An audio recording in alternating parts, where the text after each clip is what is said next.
Individuals during this broadcast are their own and may not be the opinions of their group or other organizations they may be involved with.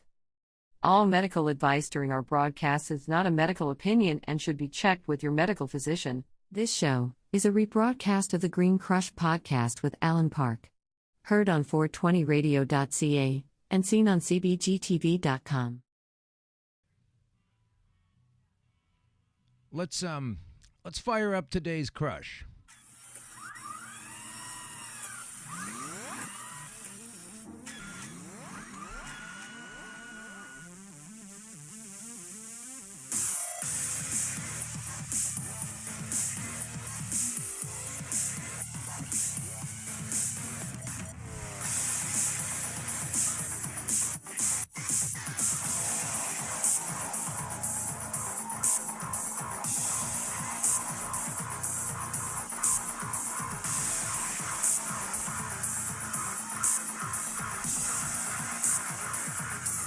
Comes to cannabis regulations, what should we do? Break the law. That's it.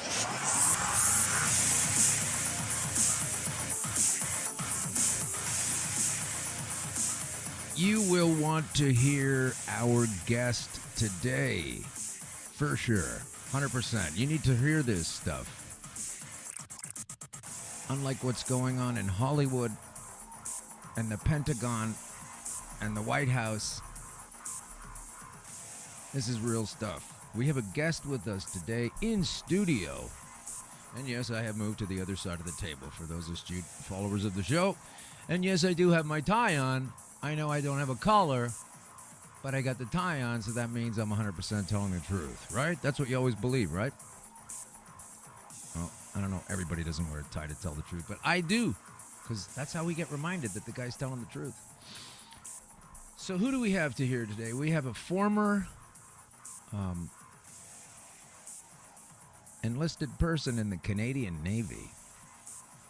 What does that got to do with Green Crush? What is Green Crush? By the way, Green Crush is the green. Well, the green is cannabis. And the crush is the cancer that tried to take me down twice and lost both times. And if you come back, it's okay. I got it. I can deal with it. I know how to get out of that.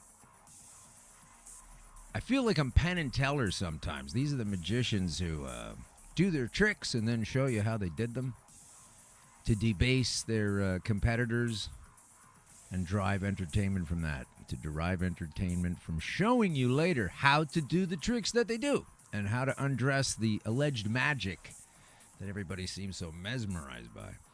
And so that's what we're going to do with Green Crush. And crushing cancer, and crushing the laws that restrict our access to something that has already been shown to be very effective against cancer and other horrible diseases. And then we can swing our focus over to the opioid crisis, which somehow has our government in a tizzy. What are we going to do? Let's have a bunch of expensive meetings. Let's fly here. Let's fly there. How are we going to remedy this problem? And I can tell you that if I were the one who had found my way to procure the opium poppies from Afghanistan that I am guarding with my military, and I brought those poppies back to synthesize into this poison that some of the drug people actually testified in Congress back in 1999 or 2000 perhaps, trying to bring opioids in because, you know, the money was there. And since that time of the testimony, if you will, of the alleged doctor who allegedly is interested in helping your health, who was clearly a liar or a paid-off monkey or an idiot. I'll get the clip up later. We'll stick it on the website. But this fella back in 2000 is telling the Congress or some kind of congressional hearing that, this stuff isn't really expected to get people addicted to it at all. It's going to be quite helpful for everyone, and it's all going to be great, said the drug companies. And then the government said, okay, said the government.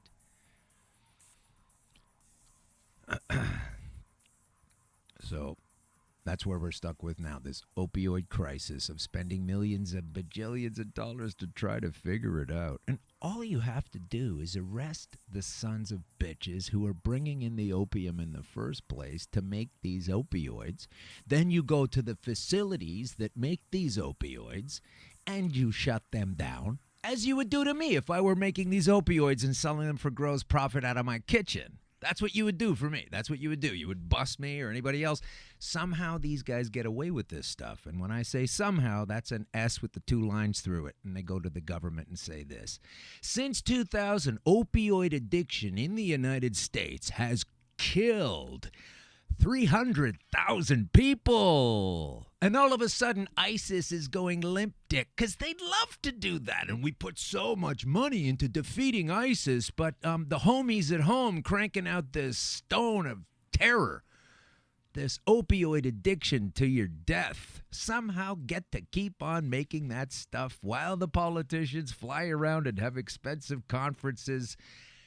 And the reason I'm so up against this is because last week's show we got into the first half of a dissection of the 60 Minutes piece to try to explain how you are being hosed and fooled. But basically this is the whole story.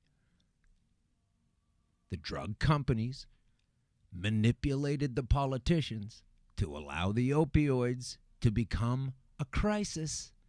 And now these same politicians are saying, oh no, what can we do? And so far as I can understand, the best plan is to arrest and imprison, hopefully on their side, anybody using this stuff. And that's how we'll fix it. These idiots. And again, this is all coming from allegedly clear minds, clear thinking people who don't sully it with this terrible green crush substance called cannabis. That would just ruin everyone's thought patterns.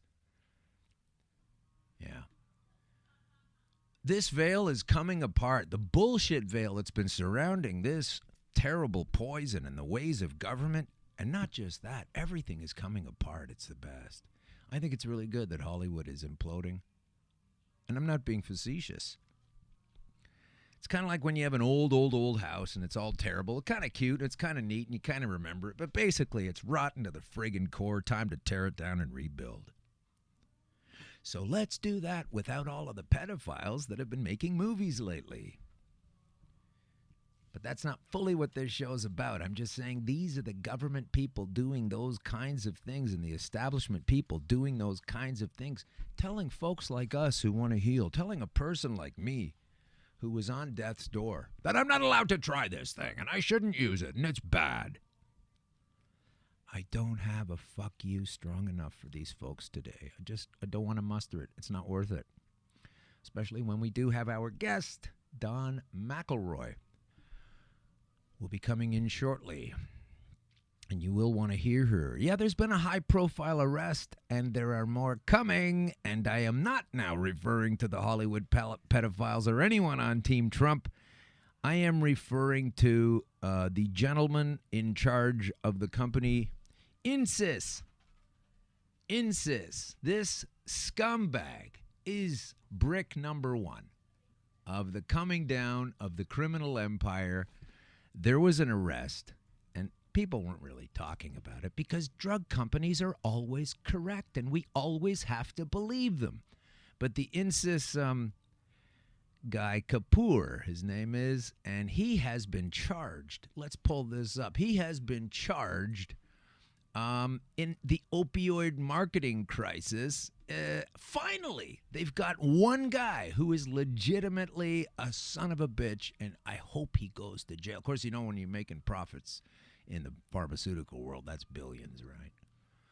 But one of Arizona's richest men was arrested early Thursday last week and charged with a leading conspiracy to profit by using bribes and fraud to market a powerful opioid narcotic. John Kapoor, 74. Hey, let's wrap up your life in the clink. That's tough when you're old, eh? Go in there, Johnny boy, founder and majority owner of Chandler, Arizona-based INSYS Therapeutics Incorporated, INSYS. Scumbag. Going down hard, I hope. arrested and charged with the illegal distribution of a fentanyl spray intended for cancer patients and for violating anti-kickback laws. And these are the same people proffering vaccines at every turn that all of the sheep say, you must take all of these all the time. You're nuts not to do that. How do you put that on one side of your head? That there's always this sacrosanct notion of the pharmaceutical companies to take these vaccines in your arm or wherever. But on the other hand, you're furious and angry at people charging like $700 for an EpiPen, and this scumbag Kapoor, who's going to jail at 74. Don't kid yourself, it'll be a country club. Probably find Conrad Black's graffiti on the wall. But hey, man, we're just starting with you. You don't think it stops at Harvey Weinstein in Hollywood. You don't think it stops with Kevin Spacey when it comes to pedophiles. Surely we can't stop with only one manufacturer of these poisons. And to my government in Canada and to all the other governments of the world, Australia, New Zealand, I don't know what's happening in Russia. I know we have listeners, but are you also looking into this opioid crisis that can be so easily taken care of by busting the idiots who've been putting it into the workplace and the mind space and the marketplace and replacing that with a plant in the basement that you're growing that you're not going to get arrested for, or 2 or 3 or 5 or 4 in Canada. You can only have 4. In Canada, we have some legislation coming in soon that says you can have 4 plants. That's too bad that my prescription has me having 24 plants in my house to make sure I can maintain everything that I'm doing. But they're liars and people believe them, and that's the way it goes. So, as none of this blatant murderous criminality of being an opioid profiteer is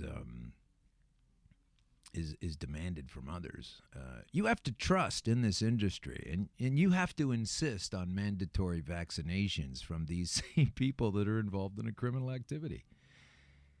And I can't believe that so many people are so easily led with, and I'm not saying either. Let me get to this because I know the haters are going to come in with this, but I'm not saying that there shouldn't be vaccines. I'm not saying that there shouldn't be any, and I'm saying there shouldn't be mandatory vaccines, and there should be investigations into the companies that continuously put out vaccines, only to then later say, hey, that one's not right on top of things. We made a few mistakes. Some of the virus, but take it anyway. Take it anyway. Take it anyway. Keep stuffing your brain with incremental amounts of shit that doesn't need to be there, and you'll be fine. That's all fiction, right? So I'm so happy that we do have a guest on the show today to take off some of the edge. But she also has a very dark story. But I will say that I'm very happy to have her here, and I wouldn't mind just perhaps giving a whoop of joy. I don't know where Paul Flynn is. I hope he's listening. But Paul, are you there? And I gave a little whoop of joy. There he is. Okay, Paul, I'm glad you're happy. I'm happy. We're all happy. Everybody that needs to be getting arrested is arrested. Before we bring our guest on, I do want to slice through a little bit of this article that just recently came out in one of Canada's national publications, Coast to Coast. And it's the Globe and Mail. So you've probably heard of that. Even if you're not based in this country, welcome all listeners of the world. Here's an article by Adriana Barton. So if you want to get in touch with her after this and ask her personally a series of questions that I'm going to ask her, and maybe when I read this, you'll have some questions of your own, at Adriana Barton, at ADRIANABARTON, at Adriana Barton. Thank you for reminding me that propaganda is not dead. It's in full force. Here's her article, Clearing the Air. You know that's a lie because by the time you're finished reading this, it's even more foggy than it was before. Lie number 1, probably a drunk journalist, definitely a lazy one, maybe even one on a pay packet to try to shit all over the awareness of this green stuff that's so fantastic. So she says, clearing the air with legalization on the horizon in Canada. Dispensaries are marketing marijuana as a cure for what ails you, including cancer. Do the claims hold up? Adriana Barton takes a closer look at the science behind cancer and cannabis. Here we go. This is from October 23rd of this year.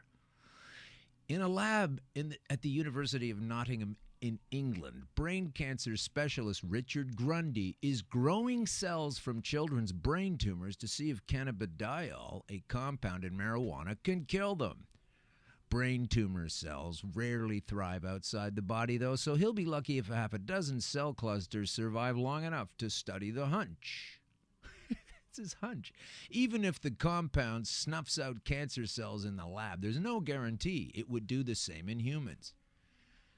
Okay, let me editorialize here. Even if the compound snuffs out cancer cells in the lab, there's no guarantee it would do the same in humans, is what Adriana Barton is saying about this particular experiment. But can you swing your focus over to chemotherapy? Is it okay to say chemotherapy? There's no guarantee it would do the same in humans. Radiation, there's no guarantee it would do the same in humans.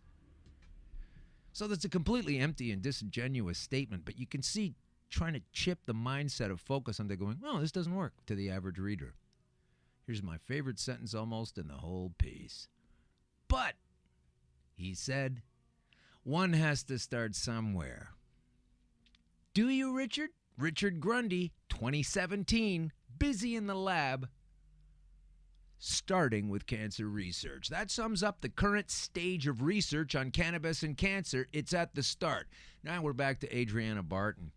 She says that this guy has played around with brain tumor cells outside of the body because he couldn't really do it inside of the body, and he's just starting out. This idiot, Adriana Barton, who says she's clearing the air, is muddying the pond with this bullshit claim.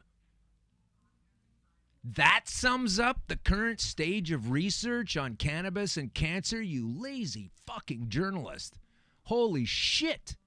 I'd like to sum up your career as a journalist, but I can't because you're doing a really good job of being a journalist with this fiction. Who do you think you are, you poisonous person? To steer people away from something that is already well known to be much more developed as a cancer and very many other ailment remedy of cancer, of cannabis, is out there and is available. Why is this person saying that it isn't? I don't have the answer to this. It's not like I'm leading you somewhere other than she drinks alcohol 100%. I'm gonna bet that. I don't know that, but for sure she pounds them back. A writer, after work. But how dare you say, you idiot, that we're just starting somewhere and that sums up the current stage of research on cannabis and cancer? You're not all there, love. You're not all there, you silly gal. You just don't have it going on. You're either completely horrendously lazy and deserve to be fired, or you're deliberately lying in that way. And I think we don't care which one of those it is. Doesn't matter. Because, love, sweetie, journalist, researcher, that sums it all up. Tell me about this. Tell me about this article from 2009, August. What's that? 8 years ago, dummy? From Cancer Research UK, which, by the way, also has articles on its very site that says cannabis is not effective against cancer. On their same website, they say, cannabis chemicals stop prostate cancer growth. Active chemicals in cannabis have been shown to halt prostate cancer cell growth, according to research published in the British Journal of Cancer today. That was 19th of August, 2009. So I guess in 2017, you dumb idiot, they're not just starting cancer research. This goes all the way back to 2009 when they started cancer research. Oh, my mistake. Back in 2001, when The Guardian put out that cannabis is a medical miracle and it's official, and that it had already surpassed doctors and patients and cannabis campaigners expectations beyond where they ever dared hope, with some patients calling it a miracle. This is an article from 2001, Adriana. Were you in a sandbox back then? How old are you? Get a friggin' clue before you ever write an article again, ever. You poisonous person. And you're the one that I'm targeting today because you are the representative of a legion of scumbag writers who continuously and continually proffer lies about a healthful substance. Well, you get smashed on, Jack. And you need to stop, because all of this terrible shepherding of the average person who's not well researched into this is steering the ship into the position where we're all believing the government that the best idea is to let a purveyor of booze sell cannabis. And I'm now finding out that one of the major reasons for this is for union control. Hey, I want a union job. I want to sell cannabis. Fuck off. Okay? Every single one of you vampires. We need to change the legislation of Canada, of Ontario, the province within, who's apparently the leader in adopting new means of distribution for. We need to stop. This legislation sucks. In and out. It's not freedom. It's legalization, which is basically you need to learn another language so that you can afford not to go to jail. You need to figure it out. You need to go to law school to understand what your rights are under a bogus series of constructs put together by rapacious sharks who are doing anything they can to fatten their pockets, like this scumbag opioid dealer, one of many, I hope, to soon fall down the hole of getting busted and stopping profiting and taking these opioids off the market. So you're not clearing the air, Adriana Barton of the Globe and Mail. Once again, if you want to contact her, she is at Adriana Barton, ADRIANABARTON. Just a real piece of work, this gal. All right, so then here we're going to go. I'm going to keep going. Oh, yeah, because the research just started, right? I just told you about an article from 2001 where it's a done deal, where they dispel the oft reinflated myth that it's only anecdotal. It's not only anecdotal, it's time to start work. And guess what? If it were only anecdotal, there are far too many anecdotes to ignore. And anyone that does is just, well, irresponsible. So that doesn't sum up the current stage of research. So you're a liar in the actual title of the friggin' piece, Clearing the Air. Compelling stories of patient recoveries, she says, combined with laboratory evidence of possible cancer-fighting effects, have spurred researchers worldwide to put cannabis to the test. Just now is kind of how she's trying to make it seem. So far, scientists have observed anti-tumor activity in cells cultured in petri dishes or grafted onto mice or out of my friggin' nuts and my prostate and everywhere else. I'm stage 4, sweets. Going down hard, no way out of it. What do you got to say about that? The only way I can lose this argument is if I did so die 3 years ago. So bring it on. I am so looking forward to having somebody in who will counter my point of view. I smell fear. So plenty of experimental cancer recipes have shown promise in early studies. But they only fail in human trials. They only fail. I didn't fail. I'm here. You failed. You're lying, Adriana. The cautious pace of medical research hasn't stopped Canada's unregulated marijuana dispense. And right away, again, with the word marijuana. Keeping it in the old school. Keeping it, that was the image they put on it to sort of make everyone feel like it was a devilly terrible drug, It's a racist thing. They use the Spanish language and Mexican people to, decriminalize this marijuana to make it bad, Idiots. Here comes the fun stuff. Hasn't stopped Canada's unregulated marijuana dispensaries from marketing cannabis as a cancer cure. Why would it, with all the anecdotal evidence? Some sell it with a veneer of science, quoting Harvard University researchers out of context as saying cannabis significantly reduces the ability of the cancer to spread. Yeah. Out of context? How is that out of context?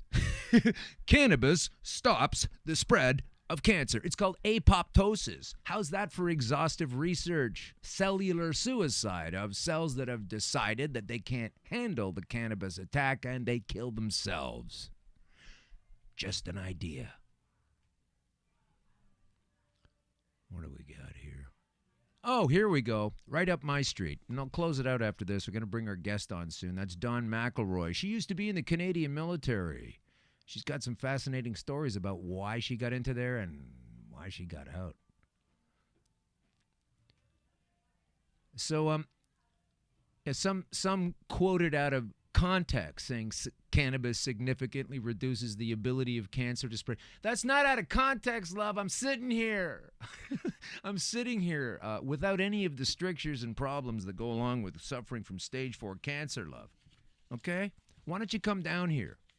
And if you were a man, I'd be saying the same thing, love, sweetie. Because I don't have much respect for you, I'll give you that. I'm not one of these regular shows where we have to pretend that this monster that we're having in is okay. I don't care about that. It's just a window dressing. I don't like you, I'm being honest.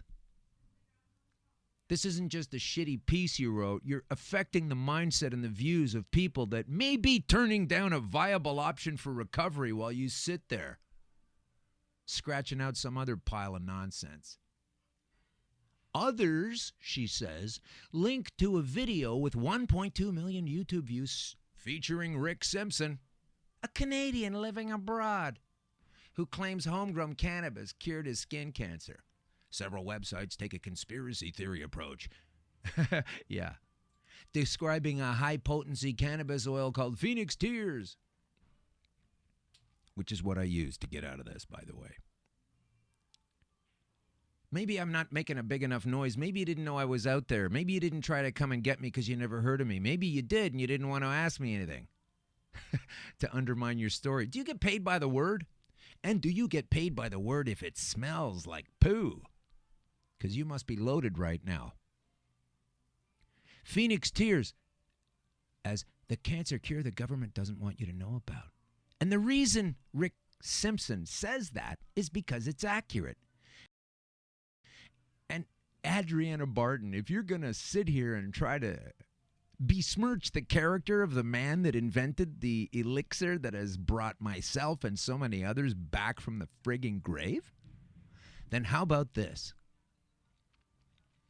You also share with the people why Rick Simpson, as you so cavalierly explain, is living abroad. Doesn't that sound nice to live abroad?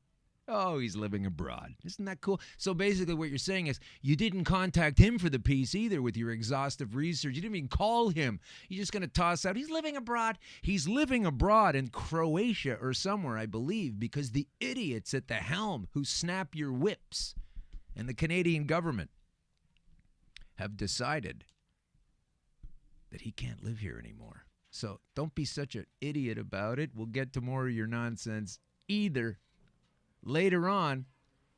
This is all bad news. So moving from bad news to good news, I would like to introduce everyone today to our guest. And it's very nice to meet you. I'd like to give a little whoop of joy. Can we do that? And I gave a little whoop of joy. There we go. All right, well, it's nice to meet you. This is Dawn Mcilmoyle. Folks, you might recognize Dawn from the cover of Maclean's magazine. Not a very recent one, but a super important one. Nice to have Dawn in the studio. Dawn, at one time in her life, was not in the military, and then she decided to get into the military. So maybe you can tell us about that first, because there's a lot of reasons why folks want to join up. Okay, first it's Mcilmoyle. Oh, God. That's okay, I'm sorry. I'm so sorry. Thanks for listening, folks. The show's over. I'm an idiot. Thank you very much. I'm sorry. That is right. You did tell me before the show, and I unfortunately looked at the wrong piece of paper. And good night. But I'm so sorry. But, yeah, so you were, where are you from exactly? I'm from Peterborough, Ontario. Okay, nice to I know. was 18 years old. I had already graduated high school, but didn't have my grade 13 yet. Only half of it. So I decided, Because I didn't have the marks to go to university. I lived on my own since I was 17. So Okay. I didn't have the marks. I didn't have the money. I didn't have the backing to actually go to university. And I always wanted to be a doctor. So I thought, I'll join the military. Because they'll I'll fund learn your... a trade. Yeah. I'll go to night school, get courses, and then hopefully if I get enough courses, I can prove to the military that I could be a doctor, and they would pay for it. So I had a grand plan. That at is a 18. grand plan. I've heard a similar thing from a fellow once about dentistry. Same story, exactly the same. Couldn't afford to get in. And so you decided to get in, and you got in. Yeah, so I went to basic training at 18 years old. I Into turned the 19 there. Navy. Is that right? Basic training was for everyone. Oh, okay. And then, I was a naval signalman, so after basic training, we all went to our posts. Okay. I am listening. We've got some activity going on under. I know. So you went to your post. So I did basic training in Cornwallis, Mm-hmm. and then I was posted to Canadian Forces Fleet School of Esquimalt. Esquimalt, that's in BC on the island, right? Vancouver Island? Yeah. Okay, so you're there learning everything you need to learn, and you're climbing up in your knowledge of things and becoming... What was your function? How did your plan that you wanted to get in to be a doctor, how did that go off the rails? Well, it went off the rails pretty quickly. Oh, gosh. Because my assault happened about 4 weeks after I got to Esquimalt. So you're transferred to Esquimalt, and now you're in that... and then is it the Navy or is it the Army? It was in the Navy, it was in yes. Navy, okay. But it was in training. In so training. I So was ready for my course. I couldn't take my course yet because I needed a top security clearance to do my course. Okay. And that takes a while for them to investigate you. Right. So I was on pre-course, which is where you just learn all about your trade, but you don't actually take your trade yet. I see. Okay, that's when the assault took place. Yes. Are you able to describe the assault? I'd rather not, but I'll Okay. tell you that the next day I did go to the police and I went to the hospital. Okay. But I was told that because there was two of them, one of me, and because I was drinking, that there was really nothing I could do. I should consider it a learning experience. Okay. And are we able to say, are these folks who, I don't want to go into too many details because I don't want to upset you, but when you say it happened, you when you were out there, you mean like from military other personnel as opposed to someone on the street of Esquimalt? Yeah, it's in McLean's. It was actually a very trusted friend and his roommate. So, Well, isn't that usually the case? but because I had been drinking and was taken to their room, once I reported it, I was charged for being in a male room after 2,300 hours because that's not allowed. Charged with being in the mail. You were charged with anything. Yeah. That's incredible. So then I was forced to do confinement to barracks with one of my alleged assaulters because I never actually did charge him. Oh, So that is I got- So how yeah. long were you in the environment with this aggressor? Well, the whole time I was in BC, he was around. I pulled my boots up. I did my course. I got top student, and then I got posted to Halifax to just get away from it all. Okay. Because I'd been in BC for a year. It followed me everywhere. I got so much. I'm sure after this happened that you reported it the next day, and then you were told that it wasn't valid because you had drinks, and there were two of them and one of you, and so you didn't get anywhere with any kind of complaint, and you've got to live with that every day throughout And the I year. had to work with the guy. I had to see him. And then I was constantly in trouble. Like all his friends were trying to get me in trouble, and Such a. Yeah. Well, can you tell me how they I might got try to- charged again because every girl went on the male floor, and I went up there once. I never even got caught up there, but I still got charged again. And then they sent me on alcohol rehab because I'd been drinking that day. So at 19 years old, I got sent to alcohol rehab because of all of this. I didn't think anybody in the Navy would have to endure alcohol rehab. I don't think you can have a Navy without alcohol. But anyway, But I wasn't really drinking any different than any of my other friends. so But you weren't hammered. You weren't getting irresponsibly shit-faced or something. sometimes. Sometimes. Because you're 19 in the Navy. Okay. Okay. 25 cents a shot on ship. Well, yeah, because the only reason I'm asking is like, how much legitimacy to their complaint that you were under too heavy on alcohol would that be able? Like, but okay. that's not even legitimate. No, it thing. isn't. It isn't. But I'm just trying to say, do you think in their minds they're trying to use that you're drunk basically, and any kind of problem was your fault because of Yeah, that? I think that they tried to turn it all around and put it on me. Yeah. Because I had people telling me that, like, I should compare a sexual assault to a punch in the nose and just keep going. And then I got told that if I wanted to be in the Navy, I should learn to be a slut and keep my mouth shut. Do you mind telling us the rank of the person that said that? I know you're not going to tell me their name. But Petty officer. a petty officer. Well, you're not kidding. I've always hated that term. So, if you feel comfortable naming any of these folks, you probably won't. But No. I'm just putting out the blanket question at the beginning because I got to ask, right? So, but thanks for sharing the rank. So this is how many levels above you as a petty officer to where you were? 3. Three I think ranks? maybe I don't know all these things. Yeah, about 3 above me. 3 above you. Okay. The thing, though, that I think is, like, yeah, I was assaulted, Yeah. but it was the chiefs and the petty officers and the captains that all, like, charged me and did my punishments and stuff that really ruined my life. Do you think there's a deep hidden resentment in any military, and certainly the aspect of it that you were in where they just don't want women in there? In 1991, when this happened to me, yes. Yeah. Just I like can we say, just like, wish you weren't here, and we don't want to Yeah. hear all your nonsense, right? Just off to the side. Yeah, You like felt that. nowadays it is getting better, but it is still a problem. Yeah. So But back, you're like a pioneer of this, like 25 years ago. I'm pretty or something. sure women, the first time they were allowed in the Navy was 89. Wow. So you're right in there at the very beginning kind of thing. And yeah, so there was a lot of resentment, obviously, from these folks. And so now you're in Halifax, and this is all in Canada so far, folks. So here we go. So when I got to Halifax, I ended up getting really sick because there was just so much stress of everything that was happening to me. And what kind of sickness? Well, at first I got like gallbladder problems, which I had no control over, but I Wow. ended up in the hospital and things, and then like I got in trouble on ship, like telling me, oh, I swallow, like that I did it on purpose.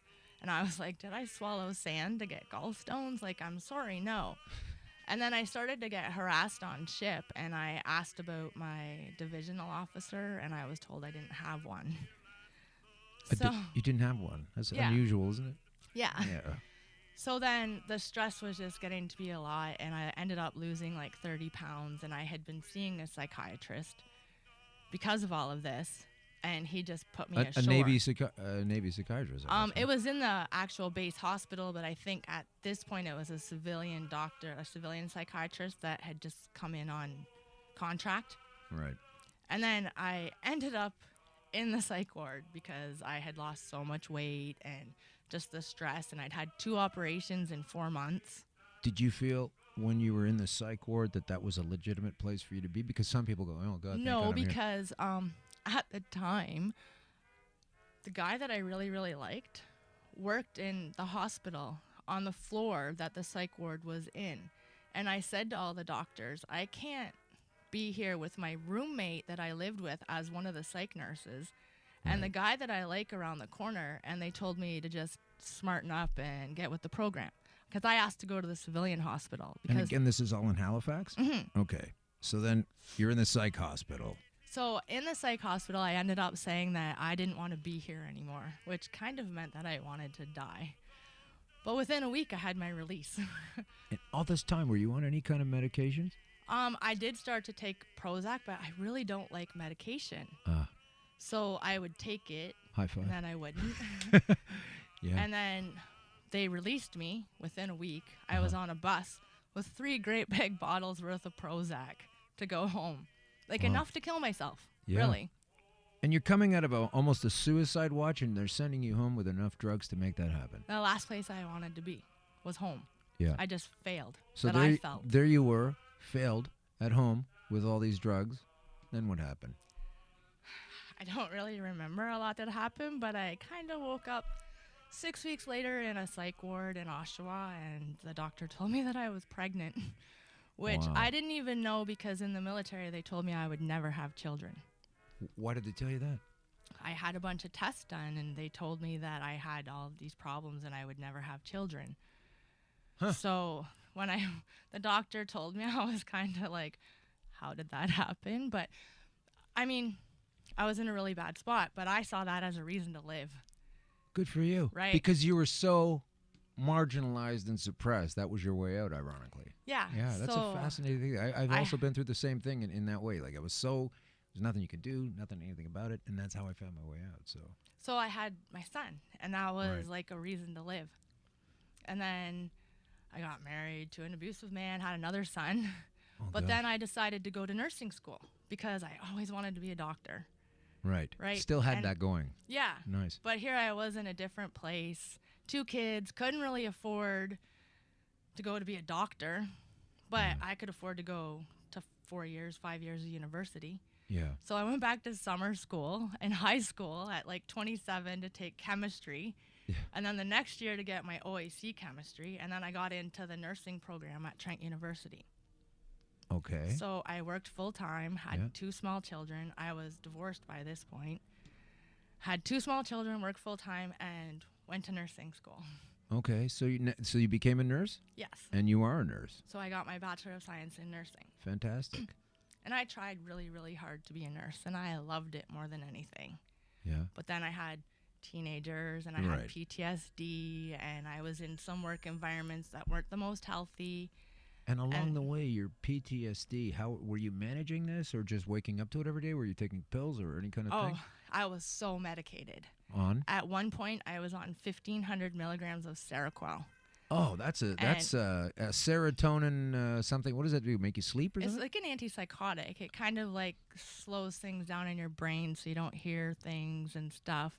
Serotonin It's quelling it, as in pushing Kind it of, down. yeah. Seroquel. so it helps you sleep. It helps just regulate, right? But But- I'm a nurse, Right. and when we had the elderly get violent or something, we gave them 25 to 50 milligrams of Seroquel. And you're taking And I was taking 1,500 daily. daily. All at once, or was it staggered It was throughout? staggered. It was like 300, 300, 300, 600. But then I worked straight nights, and I had kids and everything. So, and then people started dying. And I just, with my PTSD, I lost it all. I just lost it.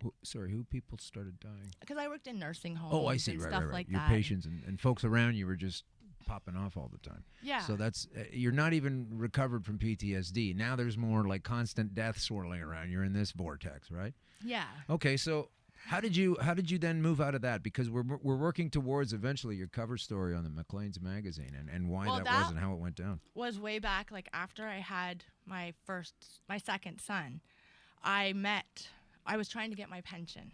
Mm-hmm. And my pension lawyer called me, and he said he found another girl that was like me. And he said, I don't normally do this, but you guys need to talk. Oh wow, So- two patients, similar patients. He wanted He you to called talk. me. Wow. She called me, and we talked and talked. And I had already went to the Globe and Mail and stuff like that and tried to tell my story, Yeah. but The no Globe one and would listen Mail? to me. Well, I wonder if Adriana Barton was working there at the time. She's this horrible hack they now have in their employ. I don't think she was there back then, but it doesn't seem like they've turned around. There's a lot of propagandists in the journalism industry. They said my story was too controversial. What? Yeah. So Anne Margaret called Maclean's and told them our stories. Anne And- Margaret? That was her name, Okay, the girl that I met. right. I shouldn't say her name. That's okay. I was thinking of the famous Anne no. Margaret. She tied But into this. my friend didn't have any documentation or anything to prove what had happened to her. And I had everything because I had written a 100-page story about what happened to me. Yeah, to keep track of it, right? And yeah. I had all my documents and I had Sure. everything. So when Maclean's came to talk to me, I had everything. So But it was they're too like, controversial that you had all the facts. That was the Globe and Mail, but Maclean's was like, oh yeah, we're on this. Maclean's was on it, but the Globe and Mail. See, this article today, I know you couldn't hear me talking about it, but this thing, I can't even get through it reading it because it's so almost every paragraph has 2 or 3 completely 180s to the truth or omissions, you know. And they just shape the story the way they want it.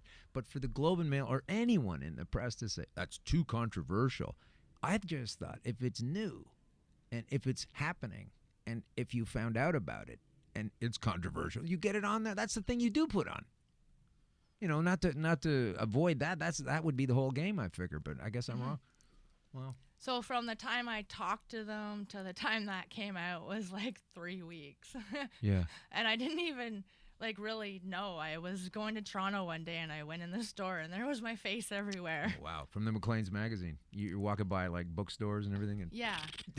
So because of that, I set up a 1-800 number and I tried to start an organization called, well, it was from the States. It was called Survivors Take Action Against Abuse by Military Personnel. Okay. But it was just me. Right. And I was trying to get people hooked up all over Canada, but I kind of got on an emotional overload because it was just me. By yourself doing all that. Plus, I really got put down by old men. I'm not trying to be rude, but That's when okay. I go on No, chat groups and stuff about trying to find other women that were like me, Right. I really got beat down by some Old men that were like, that doesn't happen. And, Right. you know, We're way past that now. You know, we get it now, like the whole Harvey Weinstein and everything that's coming apart, and there's so much what I guess you could call a scuzz factor in the institutional systems such as this. but from 1998 till 2014, there was really nothing done. And then in 2014, another woman came forward in Maclean's, and then they started the Deschamps report and the sexual assault surveys and things like that. So what was the 16-year delay? Yeah. You know? Well, it was a time for you to suffer, apparently. Apparently, yeah. That's what they put aside just for you. So there's a lot of lies here, and there's a lot of fictions, and your case is not unique in that way. These Not kinds at of all. things go on. Not just we don't all wind up on Maclean's magazine, but this Exactly. But it took me 18 years to find out that I'm not alone and that there's many others like me. Yeah. And that was one of the best healing experiences ever. Oh, good. So do you figure you still carry any kind of PTSD, or are you working through it, or where are you at I right have now, it all the time at this because moment? I've been re-traumatized over and over and over again in my life. Okay, well, I'm sorry that I made you come in here today. I'm No, sure that's okay. It's time to speak up. It's time Yeah. I fell into a hole. I fell down for a long time, Right. and now I finally feel better, and I want to stand up again because if abuse teaches you anything, it's that you have to stand up for yourself and you have to stand up for others. Well, maybe somebody's doing that because, as we just shared earlier before the show started today, there was an article, there was a piece that came up on the news about a military, a Quebec, somebody rather, a military fella, and he's in trouble for stuff. And hopefully it's happening really close to the events. Hopefully we don't have 18 years of a gap in between. My hope is that General Vance does keep to his word. Who's this? The General Vance. General the, Vance. He's saying what? Well, he said with Operation Honor, anyone that is charged, if they're found guilty, they'll be released right away and stuff like that. But the problem is the charges take a year, 2 years to come to fruition, and then those girls still have to work in that environment. And secondary victimization and re-victimization is way worse than the actual assault or harassment itself. Well, because you're going through it over and over and over again, right? Yes. I mean, every time you talk about it, it's like, okay, but this again. If you worked at Tim Hortons and were sexually assaulted by your boss, you could go work at another Tim Hortons or find another job. Right, that's how it If goes. you're in the military and you get harassed or anything by someone in your unit, you're stuck there. Yeah. Well, we're just going to take a break for a second. We'll be right back. We have to do a commercial. Yeah, we're going to do a commercial. Here we go. So I was at the Lift Expo in Ottawa. Thank you very much to everyone organizing the Lift Expo. We had a great time there. I was there with the whole Green Crush team. Met a lot of fantastic people. There's a lot of innovations going on in the world of cannabis. In the means of obtaining it. I mean, vape construction is out of control now. Some really good quality ones out there. And out there, I met a woman named Sherry Bennett. And Sherry Bennett is also dealing with mental health issues because she's also been traumatized, and she also has a terrible story. And I'll also try to get her into the studio sometime. But this Friday, November 3rd, you want to go see this, was an $80 ticket, $79 ticket. But it's now been, that's for general admission, but for seniors and students, it's $39 to go and see this presentation called Let's Talk Cannabis.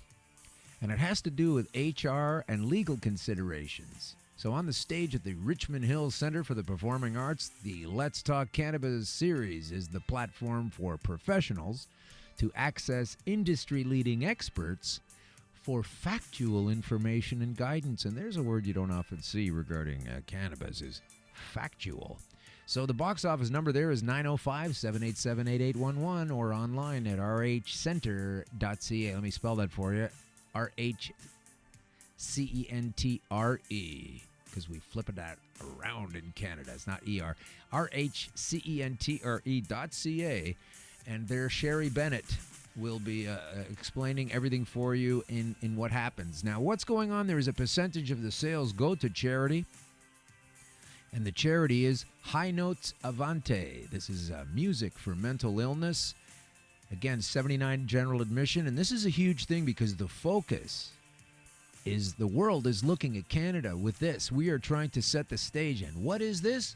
What is the subject of this particular get-together? It is that with cannabis becoming legalized, and people do have a right to medicate with it, sometimes this is going to be a problem with your boss or your co-workers, and you're going to be riding a stigma that's still not dead based on the 80 years of deliberate ignorance put forth by the alleged powers that be.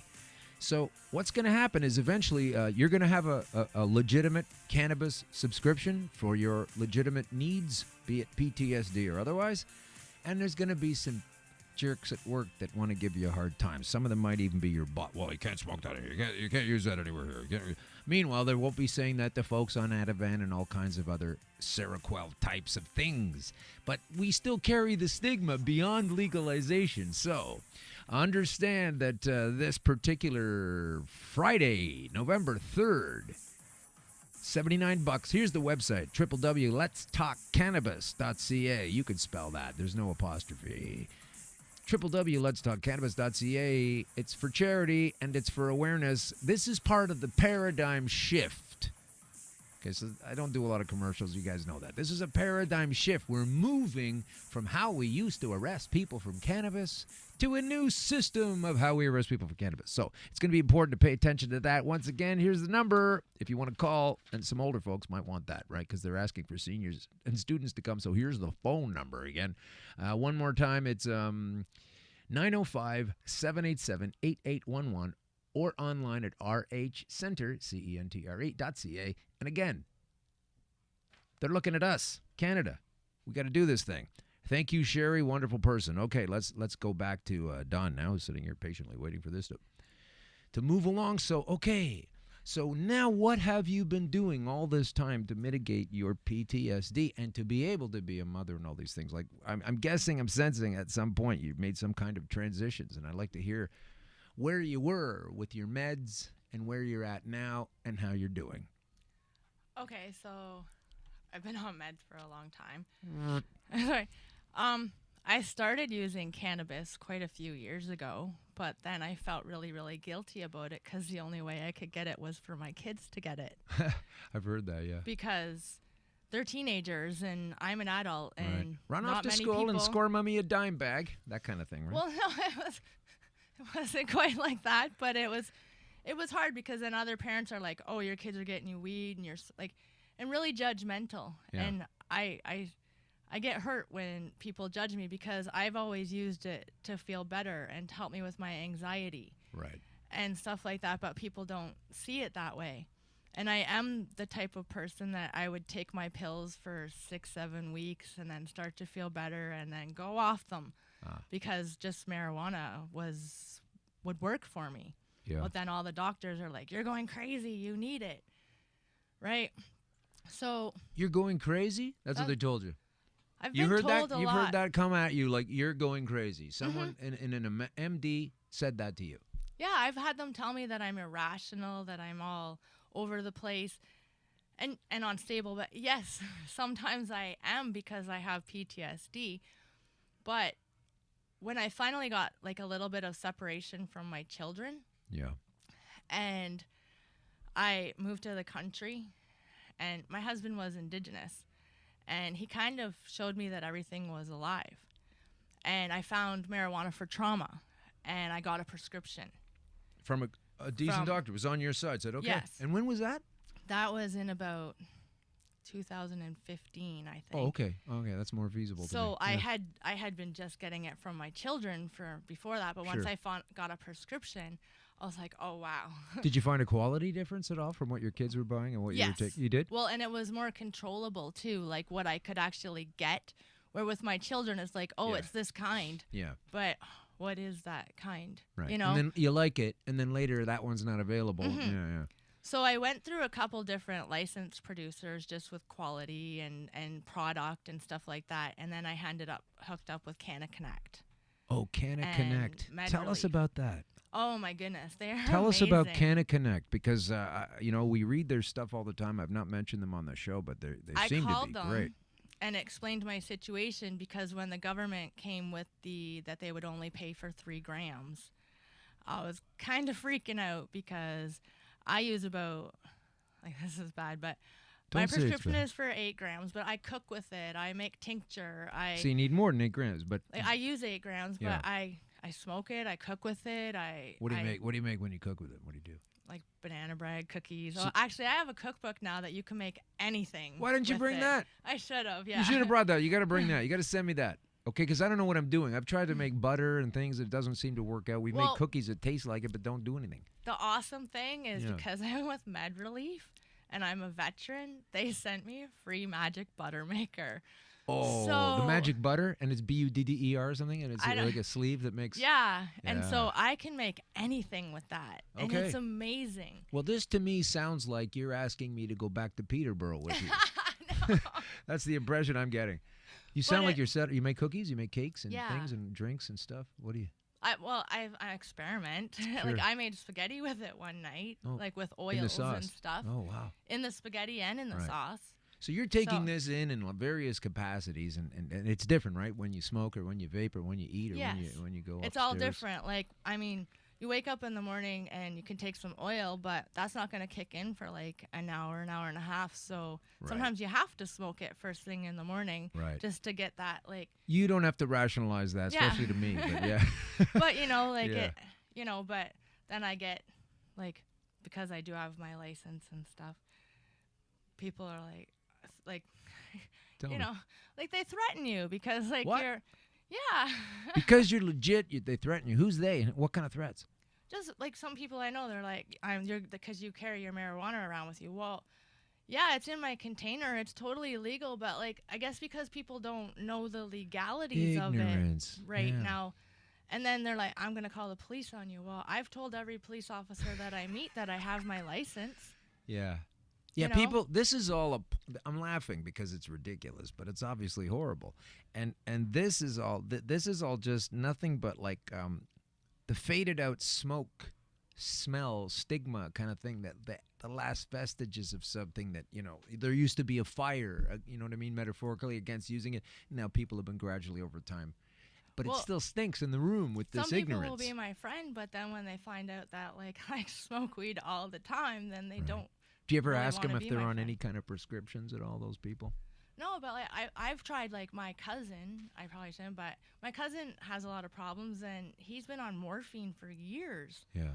and he wants to turn more to marijuana and candies. And He should. tinctures and stuff, and I'm trying to encourage it because I've seen so many people addicted to drugs and addicted to terrible things. Oh, And sure. like I don't think cannabis is something because So how long have you been using cannabis? Like from your very first puff of trying to fix this to right up to your cookie last night? What was? in total probably like 8 years. Yeah. But I've only had my license and been able to do the things that I wanted to for the last For the last few like years. 2.5. Right. So you're like comfortably sat into being able to do this, and you deal with the harassment from the ignorant sometimes. When I started smoking cannabis on a regular basis and I was in a more safe environment, I was able to go back to school. Wow. Which, I mean, I had thought I was a failure because I couldn't be a nurse and I had Right. PTSD, but I went and took one course. Wow. And I took Indigenous Studies, and it, like, really opened my mind. I'll bet. And then I got a top student. I won, like, an award for the top of the class. Huh. And that really encouraged me. Wait a second. And you were on cannabis at the time? Oh, yeah. once again dispelling the myth that anybody on cannabis doesn't contribute anything to society. Another myth, another nonsensical thing that a lot of white-haired grandmothers and grandfathers still believe, and that's who the people are that are shaming you. They're coming from ignorance. I'll be quite honest, the best papers that I write are after I've medicated, because I don't know, it's like you're more open to everything and things just flow better. Well, somebody who I have a great respect for is the comedian George Carlin, one of my favorites ever since I'm a little kid, and so listening to George Carlin, his comedy is great, and I say so anyway. Some people don't like it, I guess, but I'm a fan of his. Unfortunately, no longer with us. But I read something or heard him in an article heard him in an interview once where he was explaining about his use of cannabis was that he did all the hard work first. Like he got his ideas and wrote everything down, and then he said, and then once that's all kind of set down for the piece, he says, then I light up a joint and it's punch up time, and that's where all the funny came, and that's where that's where he would learn how to. He would spew it out clear-headed, supposedly, and then get right into using cannabis to shape it into its final, apparently non-useful contribution to society. So, I mean, these people are so wrong. Look at all the musicians and writers and everybody. Well, yeah, I have a 600-page story of my life I've written, and I have over 200 poems that I've written all in a book. So, if I'm that much of a stoner, how can I do all of that? Yeah, exactly. It's another dispelling of the myth, and I'm so glad you came in today to tell us about it and the fact that you're doing a lot better. You're managing with this stuff, and you don't have all those prescriptions. Yes, I right? quit You don't have them your all Seroquel. In May, I this quit year? everything because I God, had not all only at been once. on a couple things. I quit, went way down. I was only on one medication. Right. And then I just quit them all because I was like... At once? You did that? Yeah. Gee whiz, I tapered off a bunch of mine, and I don't know if I could have done it the way you did it. But well, I kind of suffered, oh, okay, but it was kind of the best thing that I could have ever done because I became spiritually awake, and I just used the cannabis at all times, and I learned to use it like Ativan. I learned to use it in all different ways. I used all my nursing knowledge and put it into the cannabis and used it instead of all the medications, but I also turned to nature too. Isn't that amazing? That I hear that so often. Yeah, from people, and I feel it too. Like things get nutty, I go out for a walk. Just. But I went to my psychiatrist and I said I'd rather use cannabis and use nature as a healing tool, and he said, "You're nuts. All right, this is my last visit with you. I'll be canceling you from now on." Because I'm not going to sell any more pharmaceuticals, and you walked out of there with a big I old. gave a little whoop of joy. I was hurt because he's my psychiatrist, but then I was like, all right, well, you just push pills, so I don't need you anyways. No, you don't need them anyway. But we need you, and thanks for your story. I really appreciate you coming in today, Dawn. How can I say it properly? I'm all Dawn Mcilmoyle. And folks, you've been looking at her on the cover of the Maclean's magazine. It's a great article. You should read it. It's kind of bone-chilling. And you had to be a pioneer of pain. I'm so sorry because things are changing right now, and you were back there getting assaulted. It was almost on your lonesome, right? You felt very alone at the beginning of this. If there's any girls out there that hear this and they have a similar story to me, there's a group called It's Just 700. It's on Facebook. What's it called? It's Just 700. What does that mean? 700 is a number. It's because of when they did the first survey about sexual assault, they said only 700 women. So it's well more than that, but you're using that against them. That's what the girl that started the group called it. So okay, well that makes sense to me. I really appreciate you coming in. And where can folks contact you and to do this and to get in touch with you if they're going to hook up? I'm on Facebook. You're on Facebook. Okay. Or spell your name for the folks. DAWN. DAWN McIlmoyle. And then, if you want to email me, it's my name, Dawn Mcilmoyle @hotmail.com. You should. So. If you're having a tough time with PTSD, and not just in the military, that's where Dawn experienced all of this, unfortunately, and she's turned her life around, and she's been able to get out of a deep, dark hole. And if you're maybe in the deep, dark hole, this can be done. The only reason I wanted Dawn to go deep and dark into her details wasn't to traumatize her, and she stopped me, and that's okay. It was to show folks how terrible it is and how great it can be. And I'm the same way. I don't say about my difficulties. I don't talk about those to elicit sympathy. I do it to show the stark contrast between being that horrible way and then bouncing back to fantastic. So it's been great having you in. I really appreciate it. We're going to close out the show with a little bit of news from it's really a love letter back to Adriana Barton, but if you go online to World Intellectual Property Organization, that's on patentscope.wipo.int, and then there's a whole bunch of stuff after that. But the World Intellectual Property Organization has a thing called a patent scope. And apparently, the applicants Webster G.R. Barry, that's B-A-R-R-I-E, Sarna Leonard, oh, I've got this backwards. It's G.R. Barry Webster, Leonard P. Sarna, and our old friend, the guy that must be 90 years old from Israel, Dr. Raphael Mcilmoyle. Those three are also the inventors working through ADE and Company, Aid and Company. And what they're doing there with their patent is they are using the patent as a conversion of CBDs to Delta 8 THC and Delta 9 THC. And that was taken out in 2008. Like 9 years ago. These folks put in an application, Adriana Barton, for the fact that you can convert CBDs, and that means that the research didn't just start. Okay? So hopefully you're listening, Adriana, and if you're a typical, normal, regular person on Facebook, you probably hate me by now because I've shut down your nonsense so effectively that you really can't spew it anymore. I've already written, at the end of that article, there was an error form. If you see an error in this article, please contact the Globe and Mail. It took me an hour to write it up. Yeah, I informed her of her series of errors, and of course I haven't heard from them. They ask you to send this stuff in, and then they don't do anything about it. You know, it's kind of funny. So I won't waste my time anymore on that. But I do want you to know that you are being peppered with nonsense all the time. And we can take it down. We can totally take it down. We should do that. Oh, you don't believe that? No, okay. Well, we are going to take it down. We're going to take this show down, and I'm very grateful that Dawn was here. You've been listening to Green Crush. We come on every single Tuesday at 2:03 p.m., and we're always a little bit late. Yeah, there's an echo in here. And what's happening is every single week, 2:03, a little bit late. And I'm sure we'll have a day off sometime, but basically... we're going to keep this thing going and pointed towards changing the proposals. These are not legal frameworks. These are not how it's going to be. You don't need to think that. That's okay. These are proposals only. This cannabis legislation is a proposal. The reason I'm hitting that word so far is, have you ever received a proposal from someone that you really didn't want to say yes to? Like maybe some creep back at the high school dance, or maybe some kind of lecherous coworker offer of something that, if you follow up on, might traumatize you?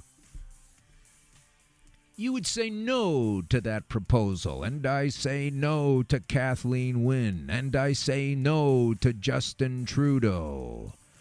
This isn't the plan that anyone needs. This is nothing but your interior greed manifesting itself into a lecherous, horrible, and when I say lecherous, I mean they're playing on people's sexuality, they're playing on people's needs, they're lying about evidence, they're omitting evidence. And it's all stopping right now, because if you listen to their show and you tell friends to do that, and I wish you would, you might find some relief yourself, because something bad is going to happen to either you or someone you care about. This is the statistics. I'm not trying to be a harbinger of doom, but apparently 1 in 2 people get taken out by cancer, or get cancer and get out of it. So this is not irrelevant. This is not a hippie. This is not any kind of crazy thing. I am pushing back as hard as I can push. And if you're a dedicated listener, or a new listener, or anybody interested in this, and you think you've got an angle, and you think you've got a piece of information that I could greatly use as a weapon to go into the throats of the behemoth monsters that are telling us lies so that they can profit, so that they can proffer an illegal, murderous industry. 300,000 people dead since 2000 from opioids? ISIS wishes it could do that well. And look at all the money we pump into terrorism to try to stop the bad guys. Who are the bad guys? I think it's worse to kill 300,000 people on hopes and lies and dreams, trying to convince them that they're doing better with these drugs and then they eventually die from, than it is. I think it's a terrible idea. And it's only education and awareness, and that's what I'm trying to do, because I know the government's going to be gearing up soon with their education program. And before you read anything from the government about an education program, crack open your favorite dictionary, either the paper one or the one online, and look up the word indoctrination. Look up the word propaganda.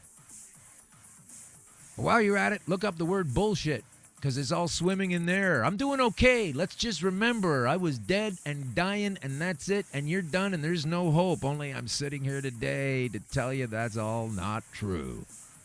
Join us again next week, just after 2:03. Green Crush. Thanks a bunch.